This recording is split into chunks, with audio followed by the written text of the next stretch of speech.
So hello guys, welcome back to my channel अर्थशास्त्र की नगरी। सो गाइज, जैसा कि आपने थंबनेल के अंदर देख ही लिया है, हम बात करने वाले हैं बीए प्रोग्राम थर्ड सेमेस्टर के एग्ज़ाम के रिगार्डिंग। बहुत सारे स्टूडेंट का जो है मेरे पास मैसेज आ रहा है कि सर हमारा जो है एग्ज़ाम है 4 जनवरी को है, किसी का 8 तारीख को है। तो सर हमें जो है मैक्रो इकोनॉमिक्स के जो है मोस्ट इम्पॉर्टेंट क्वेश्चन जो है हमको बता दीजिए, जिनकी एग्ज़ाम में आने की जो पॉसिबिलिटी है वो कहीं ज़्यादा है। तो अगर आपने अभी तक समष्टि अर्थशास्त्र के अंदर कुछ भी नहीं पढ़ा है, बीए प्रोग्राम थर्ड सेमेस्टर के अंदर है और आपका भी एग्ज़ाम है, तो भाई आप जो है इन क्वेश्चनों को पढ़ के जा सकते हैं और अपना कल्याण जो है वो कर सकते हैं। देखिए, एक बात मैं आपको पहले ही बता दूं, क्वेश्चन जो इसके अंदर आने हैं सीधे सीधे क्वेश्चन बिल्कुल भी नहीं आने हैं। ठीक है, घुमा फिरा के जो है क्वेश्चन पूछे जाते हैं। अगर आपने अभी रेगुलर का जो है पेपर हुआ है, ठीक है, तो उसमें क्वेश्चनों को इतना घुमाकर पूछा गया है कि जो आप पढ़कर भी गए हो ना, ठीक है, आपको समझ ही नहीं आएगा कि क्वेश्चन में पूछ क्या रहा है, और आप पढ़ा पढ़ाया क्वेश्चन जो है वो आप छोड़कर आ जाएंगे। तो जो भी आप पढ़िएगा उसको बहुत ही अच्छे से पढ़िएगा। जो जो टॉपिक मैं आपको बता रहा हूँ, ये टॉपिक जो है आपको घोल कर पी जाना है। ठीक है जी, देखिए, सबसे पहले हम बात करते हैं क्वेश्चन नंबर 1 की। ठीक है, क्वेश्चन नंबर 1, जैसे कि आप 5 यूनिट हैं आपकी उसमें, ठीक है। और मैं आपको पहले ही बता दूं, अच्छा एक चीज़ और मैं आपको बता दूं, जो बीए प्रोग्राम थर्ड सेमेस्टर के अंदर जो एसओएल की साइट पे जो बुक है ना, जो बुक अपलोड हुई हुई है, ठीक है, उसमें भाई वो गलत अपलोड हुई हुई है। उसमें जो है वो चैप्टर्स है ही नहीं हमारे जो कि उस बुक के अंदर दिखाए गए हैं। आपको सिलेबस देखना है बीए प्रोग्राम थर्ड सेमेस्टर का। जो सिलेबस अपलोड हुआ हुआ है ना, वेबसाइट पे आप जाएंगे, सिलेबस जो अपलोड हुआ है उसमें 5 यूनिट आपकी हैं। ठीक है जी, वहाँ से आपको पढ़ना है। वो जो बुक पीडीएफ में जो बुक है वो गलत है। ठीक है, बुक के अकॉर्डिंगली आपको नहीं चलना, आपको सिलेबस के अकॉर्डिंग ही चलना है। तो बहुत ही ज़्यादा ध्यान से सुनेंगे। 5 यूनिट है आपकी, जिसमें सबसे पहली जो यूनिट है आपकी वो है इंट्रोडक्शन। उसके अंदर आपको जो है ये बताया गया है कि भाई समष्टि अर्थशास्त्र जो है, समष्टि अर्थशास्त्र जो है ये आपकी क्या होती है। ठीक है, समष्टि समष्टि अर्थशास्त्र जो है वो क्या है, किस चीज़ की स्टडी करता है, और समष्टि अर्थशास्त्र जो है वो क्या है, और इसके जो है मुद्दे आप इसको कह सकते हो। ठीक है, उद्देश्य आप इसको कह सकते हो। ठीक है, या इसको आप जो है इसको आप जो है क्या कह सकते हैं, इसके सब्जेक्ट मैटर कह सकते हो, कुछ भी कह सकते हो आप इसको। सब्जेक्ट मैटर भी कह सकते हो, विषय वस्तु कहते हैं इसको, कुछ भी कह सकते हो। कुछ भी आपसे पूछे कि भाई समष्टि अर्थशास्त्र क्या होता है, इसके मुद्दे बताइए, ठीक है, इसके उद्देश्य बताइए, इसका सब्जेक्ट मैटर, इसकी विषय वस्तु बताइए कि क्या है, किसके रिगार्डिंग यहाँ पे जो है स्टडी होती है, क्यों हमें समष्टि अर्थशास्त्र का अध्ययन करना चाहिए। ये एक ऐसा क्वेश्चन है, रिपीटेड क्वेश्चन है, एग्जाम में 1000 बारी जो है रिपीट होया हुआ है। तो आप इस क्वेश्चन को, पहले यूनिट में से फिक्स क्वेश्चन है, आना ही आना है। आप इस क्वेश्चन को जो है बहुत ही अच्छे से कर जाएंगे। ठीक है जी, उसके बाद हम बात करते हैं क्वेश्चन नंबर 2, और ये जो है फिक्स क्वेश्चन है, एग्ज़ाम के अंदर आना ही आना है, और आपने क्लास 12 के अंदर भी इसको जो है पढ़ा होगा। आपको इसके अंदर क्या करना है, हमने जो है राष्ट्रीय आय की 3 तरीके की विधियाँ पढ़ी है। पहला होता है उत्पाद विधि, दूसरा जो होता है वो होता है आय विधि, और तीसरा जो होता है वो होता है व्यय विधि। हमने क्लास 12 के अंदर इसका फुल्ली थ्योरी और इसका फुल्ली न्यूमेरिकल भी करे हैं, लेकिन न्यूमेरिकल इसके अंदर इनमें से नहीं आने हैं। आपको इन तीनों विधियों का अर्थ आपको पढ़ना है, इन तीनों विधियों के चरण आपको पढ़ने हैं, और इन तीनों विधियों की आपको सावधानियां पढ़नी है। मतलब फुल्ली थ्योरी आपको पढ़नी है कि भाई उत्पाद विधि से राष्ट्रीय आय का आंकलन कैसे करते हैं, क्या इसका अर्थ होता है, क्या इसके चरण होते हैं, ठीक है, क्या क्या इसकी सावधानियां रखनी चाहिए। आय विधि क्या होती है, इसका अर्थ, इसके चरण, इसकी सावधानी, और सेम ऐसे ही व्यय विधि में। कोई भी विधि आपको देखनी है, यूट्यूब पे सर्च कर दीजिएगा, मेरे चैनल का नाम डाल दीजिएगा, मेरी वीडियो जो है आपके पास आ जाएगी। उत्पाद विधि क्या होती है, अर्थशास्त्र की नगरी डाल दीजिएगा, आ जाएगा। आय विधि आ जाएगा, व्यय विधि आ जाएगा, सावधानी आ जाएगी, सब कुछ आ जाएगा फुल्ली। ठीक है, 10 ईयर है आपके पास, आप 10 ईयर से भी पढ़ सकते हैं। ठीक है जी, बुक से मत पढ़िएगा, जो एसएल की वो है इसमें कुछ भी समझ में नहीं आने वाला। मैं आपको पहले बोल रहा हूँ, या तो 10 ईयर आपके पास होना चाहिए या 12th की आपके पास बुक होनी चाहिए, वहीं से आपको समझ में आने जाना है। बुक से आपको कुछ भी समझ में नहीं आने वाला। फिक्स क्वेश्चन है, गारंटीड आपको ये मिलेगा ही मिलेगा 15 नंबर में। आप इसको बहुत ही अच्छे से जो है पढ़कर जाएंगे। उसके बाद हम बात करते हैं क्वेश्चन नंबर उसके बाद हम बात करते हैं क्वेश्चन नंबर 3 के रिगार्डिंग। क्वेश्चन नंबर 3 जो है ये है आपका कि निवेश गुणक जो है ना, निवेश गुणक जो है ये आपका क्या होता है, निवेश गुणक जो है ये आपका क्या होता है ये आपको बताना है। और निवेश गुणक की जो प्रक्रिया है, निवेश गुणक की प्रक्रिया आपको बतानी है, निवेश गुणक की प्रक्रिया आपको बतानी है उदाहरण सहित, ठीक है, न्यूमेरिकल एग्जांपल से आपको बताना है कि भाई ये जो है किस तरीके से काम करता है। क्लास 12 का ही टॉपिक है, ठीक है, और मोस्ट इम्पॉर्टेंट टॉपिक है, ठीक है। मैं यहाँ लिख भी रहा हूँ, इसकी वीडियो है, ठीक है, इसकी वीडियो आपको मिल जाएगी। इसकी वीडियो आप जो भी टॉपिक है आप लिख दीजिएगा निवेश गुणक और उसकी प्रक्रिया, और मेरे चैनल का नाम लिख दीजिएगा अर्थशास्त्र की नगरी। मेरी वीडियो जो है आपको मिल जाएगी, जिसकी वीडियो है वो भी मैं आपको बता रहा हूँ, ठीक है। पहले क्वेश्चन की वीडियो नहीं है ये आपको नहीं, पहले की भी मिल जाएगी आपको, ठीक है, पहले की भी आपको मिल जाएगी। डाल दीजिएगा समष्टि अर्थशास्त्र क्या है, इसके उद्देश्य वगैरह, मेरे चैनल का नाम डाल दीजिएगा, मिल जाएगी। तीनों की तीनों वीडियो वही 12th वाला कंटेंट है, वो पढ़ के जाओगे आपका काम हो जाएगा, ठीक है जी। उसके बाद हम बात करते हैं क्वेश्चन नंबर 4 की। क्वेश्चन नंबर ये है निवेश गुणक। क्वेश्चन नंबर 4 की हम बात करते हैं। क्वेश्चन नंबर 4 में आपको पढ़ना है मुद्रा गुणक, आप इसको कह सकते हो, ठीक है, मुद्रा गुणक कह लीजिए या साख गुणक कह लीजिए, ये एक ही चीज़ होती है, ठीक है। मुद्रा गुणक या साख गुणक जो है, मुद्रा गुणक या साख गुणक जो है ये आपका क्या होता है, ठीक है, ये आपका क्या होता है। और इससे जो है, और इससे मुद्रा की पूर्ति पे जो है, और इससे मुद्रा की जो पूर्ति है, इससे मुद्रा की जो पूर्ति है, इससे मुद्रा की पूर्ति जो है वो कैसे प्रभावित, मुद्रा की पूर्ति जो है वो इससे कैसे प्रभावित होती है, ये आपको बताना है। बहुत ही इम्पोर्टेंट और बहुत ही ज़बरदस्त क्वेश्चन है ये भी क्लास 12th का ही क्वेश्चन है, ठीक है। मनी मल्टीप्लायर आपने जो है नाम सुना होगा, लेकिन वो हमने जो क्लास 12th में पढ़ा था वो बहुत छोटे लेवल का पढ़ा था, ठीक है। मनी मल्टीप्लायर का आप 10 ईयर में भी फॉर्मूला देखेंगे, मनी सप्लाई अपॉन में हाई पावर्ड मनी, ठीक है, ये होता है मनी मल्टीप्लायर का फॉर्मूला ग्रेजुएशन लेवल पे, अगर हम बात करें बड़े लेवल पे, ठीक है। हमने जो पढ़ा था वो पढ़ा था 1/LRR, वो तो बहुत ही छोटा फॉर्मूला होता है, ठीक है, वो तो 12th लेवल का है, लेकिन हमें ग्रेजुएशन लेवल का पढ़ना है पूरा 10 ईयर से, आप देख सकते हैं, ठीक है। यूट्यूब पे सर्च करना, किसी ना किसी की वीडियो आपको जो है मिल जाएगी। कैसे जो है इससे इफेक्ट पड़ता है, कैसे होता है ये।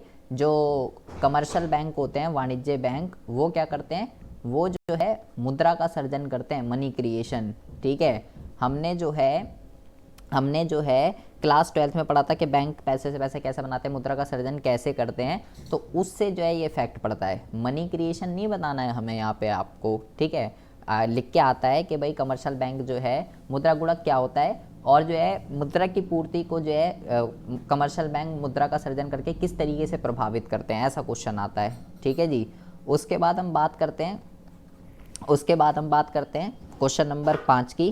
क्वेश्चन नंबर 5 के अंदर जो है क्वेश्चन नंबर 5 के अंदर जो है आप पढ़ेंगे कि जो कमर्शियल बैंक होते हैं, वाणिज्य बैंक, ये जो है मुद्रा का जो सर्जन होता है, मुद्रा का सर्जन जो है, कमर्शियल बैंक मुद्रा का सर्जन जो है ये कैसे करते हैं, कैसे जो है मनी क्रिएशन होती है, ठीक है। विद न्यूमेरिकल आपको इसको बताना है कि कैसे जो है विद न्यूमेरिकल कैसे जो है कैसे ये काम करता है। वीडियो इसकी अवेलेबल है, डाल दीजिएगा, व्यावसायिक बैंक द्वारा साख निर्माण की प्रक्रिया, और मेरे चैनल का नाम लिख दीजिएगा, वीडियो आपको मिल जाएगी, ठीक है। मोस्ट इम्पॉर्टेंट है, इसको आप बहुत ही अच्छे से जो है कर जाएंगे, ओके जी। उसके बाद हम बात करते हैं क्वेश्चन नंबर 6 के रिगार्डिंग।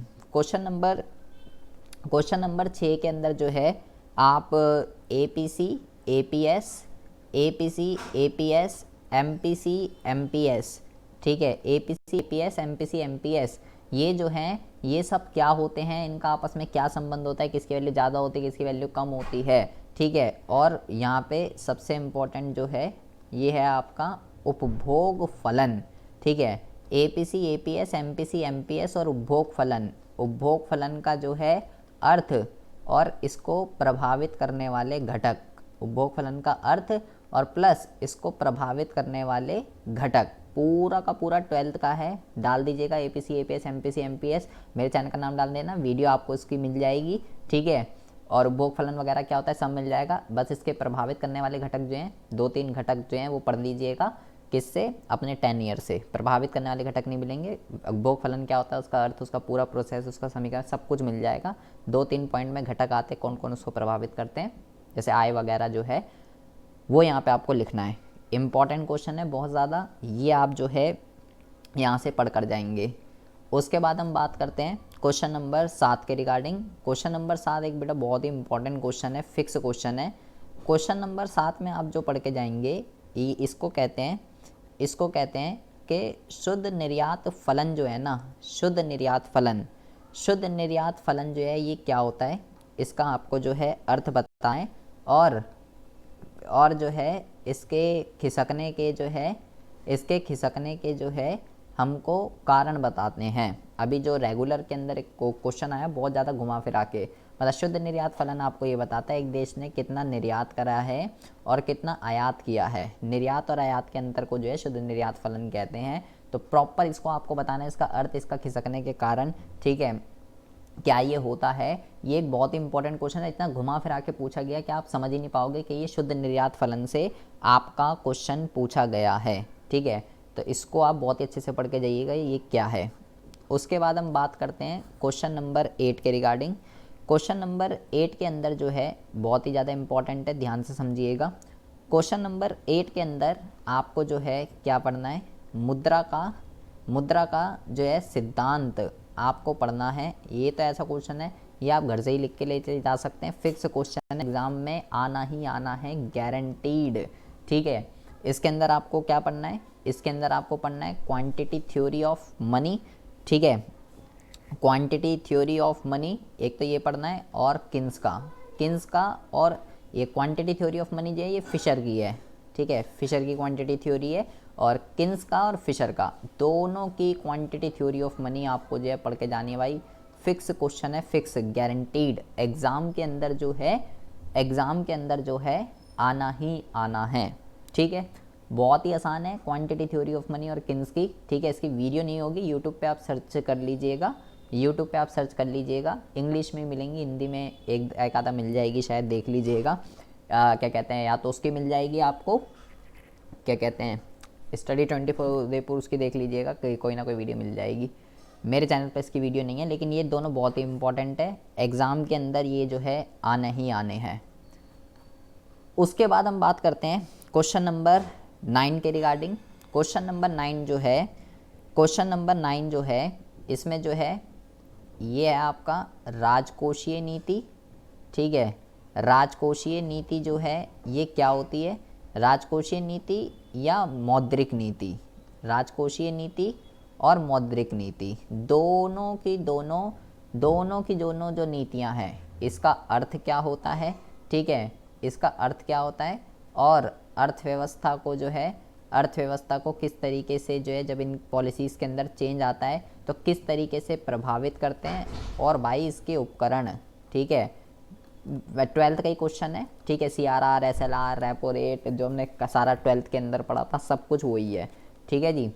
वीडियो इसकी अवेलेबल है, ठीक है, आप देख सकते हो। जो हमने 12th क्लास के अंदर बैंक वाला चैप्टर पढ़ा था और न्यून मांग और अधिमांग वाला चैप्टर पढ़ा था, ठीक है, उसमें से आता है कि जो राजकोषीय नीति होती है उसके उपकरण भी बताइए, उसका अर्थ बताइए। जो सरकार के कंट्रोल में होती हैं वो राजकोषीय नीतियाँ, जो RBI के कंट्रोल में होती हैं उसको हम जो है मौद्रिक नीति जो है कहते हैं, ठीक है जी। उसके बाद हम बात करते हैं क्वेश्चन नंबर 10 के रिगार्डिंग। क्वेश्चन नंबर 10 जो है बहुत ही इंपॉर्टेंट क्वेश्चन है, फिक्स गारंटीड है, एग्ज़ाम के अंदर आना ही आना है। ये टॉपिक का जो नाम है ये है GDP तथा कल्याण, ठीक है। GDP तथा कल्याण हटा दीजिए, यहाँ पे आप लिखिए GDP की सीमाएं, GDP की सीमाएं, ठीक है। ये आपको बताना है GDP की सीमाएं जो हैं जीडीपी की सीमाएं जो हैं क्या होती है, 12th का क्लास 12th का टॉपिक है, वीडियो इसकी अवेलेबल है, डालेंगे आपको मिल जाएगी, ठीक है। इसके अलावा real GDP versus nominal GDP, real versus nominal GDP क्या होती है, और क्या कहते हैं actual GDP versus potential GDP, actual और पोटेंशियल जीडीपी, इन दोनों जीडीपी में किसी पे भी अर्थ आ सकता है या किसी के बीच में भी अंतर आ सकता है। मतलब जीडीपी के ये 3 में से एक क्वेश्चन फिक्स है, एग्ज़ाम के अंदर आने ही आने हैं, ठीक है। इसकी वीडियो मिल जाएगी, इसकी वीडियो मिल जाएगी, ठीक है। डालिएगा मेरा चैनल का नाम और ये देख लीजिएगा, आपको 10 ईयर में से पढ़ लीजिएगा, ये गारंटीड है, आना ही आना है इसके अंदर से। ये 10 क्वेश्चन मैंने आपको बताया, कौन सा क्वेश्चन कैसे कैसे आ सकता है सारा मैंने आपको बता दिया है, ठीक है। और मैं बार बार कह रहा हूँ, घुमा कर आएगा, घुमा कर, सीधा सीधा आपसे नहीं बोलेगा कि भाई ये बता दे कि शुद्ध निर्यात फलन क्या होता है, इसका अर्थ और खिसकने के कारण, ऐसा कुछ भी नहीं पूछा जाएगा। घुमा फिरा के क्वेश्चन, क्योंकि क्वेश्चन आते हैं फिर आप मुझे बोलते हो कुछ भी नहीं आया जो तूने बताया था, एक भी क्वेश्चन नहीं आया। तो भैया आपको पहले यही नहीं पता होगा क्वेश्चन में पूछ क्या रहा है, ये इकोनॉमिक्स है, ये हिंदी नहीं है, ठीक है, जो आपसे सीधा सीधा पूछा जाएगा। इसको पढ़ना पड़ता है स्टार्टिंग से, एक दिन पहले जो है इसकी प्रिपरेशन नहीं होती है। ये 10 क्वेश्चन आप करके जा सकते हैं। इसके अलावा एक जो है आपका न्यूमेरिकल क्वेश्चन आना है, न्यूमेरिकल क्वेश्चन, अगर आपको न्यूमेरिकल समझ में आते हैं, ठीक है, तो ये आना है आपका आय और रोज़गार के निर्धारण से, ठीक है, आय और रोज़गार का निर्धारण, इस वाले चैप्टर से जो है एक न्यूमेरिकल क्वेश्चन आएगा, ठीक है। जैसे वाई सी एस आई, इन पे क्वेश्चन होता है टैक्स वगैरह के साथ, ठीक है, उसको कैसे इक्विलिब्रियम वगैरह निकालते हैं, संतुलन जीडीपी वगैरह, ठीक है, संतुलन जीडीपी वगैरह, ये सारी की सारी चीज़ें आएंगी। तो अगर ये न्यूमेरिकल क्वेश्चन आपको समझ में आते हैं तो आप ये भी जो है कर सकते हो। न्यूमेरिकल में इसलिए नहीं बता रहा क्योंकि बच्चों को न्यूमेरिकल समझ में नहीं आते हैं, थ्योरी पे वो ज़्यादा फोकस करते हैं।